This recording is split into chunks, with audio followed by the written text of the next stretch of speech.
Hi there, I'm Mandy Feuerbacher, and I'm a former U.S. visa officer and licensed immigration attorney. I've worked at U.S. consulates across 3 countries and interviewed over 100,000 people at their visa interviews. Today, we're going to talk about whether or not visa officers want to deny people their visas. So stay tuned.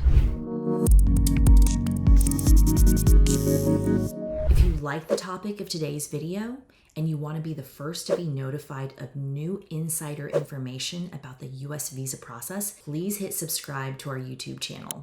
We appreciate you so much. Visa officers working at U.S. consulates have a very stressful job. When I was a visa officer, every day I had to show up bright and early to the U.S. consulate and be ready to talk to hundreds of people and interview them for their visa applications. That's hundreds of people where I'm asking them the same questions over and over again. There is no such thing as working remotely when you're a visa officer. In my 7 years working as a visa officer, most of the visa officers I knew cared very deeply about their jobs. This meant that they wanted to do a good job and they wanted to make sure that they're making the right decisions. They want to make sure that people with legitimate reasons to travel to the United States will be approved their visas, and people with immigrant intent, so if you plan to stay permanently in the US on a temporary visa, would be denied their visas. And of course, if you've had complications in the past, if you've broken the law, if you've gotten a DUI, if you've been arrested, for a number of other reasons, you may also be denied your visas. Now,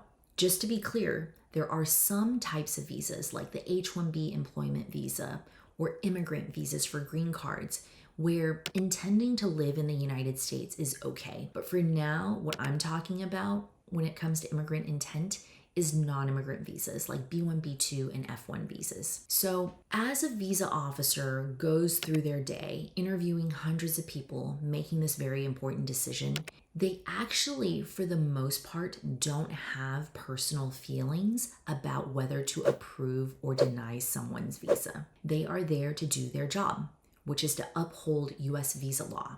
If they feel like you're not planning to come back on a temporary visa, or they feel like you're planning to break the law, or perhaps have other motives to go to the US that you're not sharing with the officer, then that's when they'll probably deny your visa.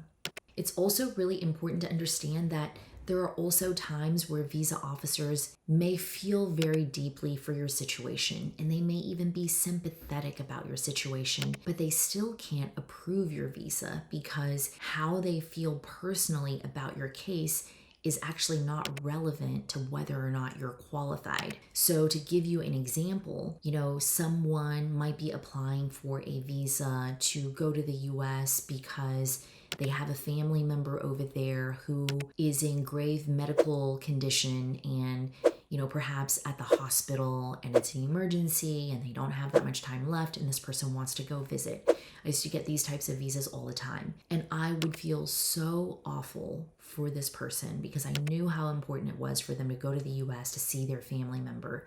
However, based on their personal situation and after assessing their ties, they don't actually qualify for the visa. And so this is, I think, where the visa officer tries to draw a line between how they feel personally about a case and whether or not they decide to approve or deny a case. Visa officers do not want to deny people cases.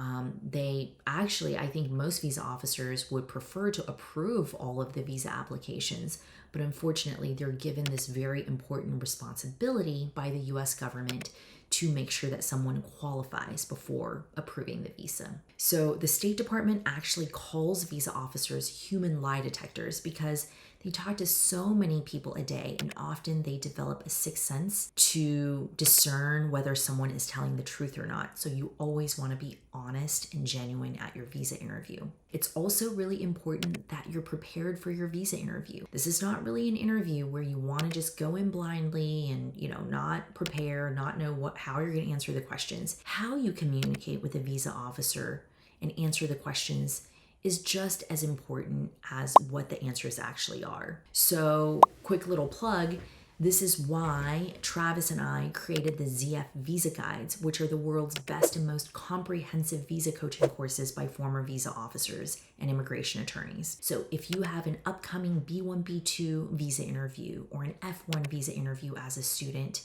consider signing up for our ZF Visa Guides at www.zfvisaguides.com. So each of these coaching courses includes hours of video lessons filmed by former visa officers, me and my partner Travis, who are also immigration attorneys, and we walk you through step by step how to succeed at your visa interview, from completing the DS-160 visa application to avoid red flags, to how to actually start your interview and effectively communicate with a visa officer. These are basically the visa courses that I wished people had taken before they came to my window, so they knew how to actually pass the interview instead of being denied over and over again and wondering what they did wrong. So what are you waiting for? Sign up for our B1, B2 visa course or our F1 visa course at www.zfvisaguides.com.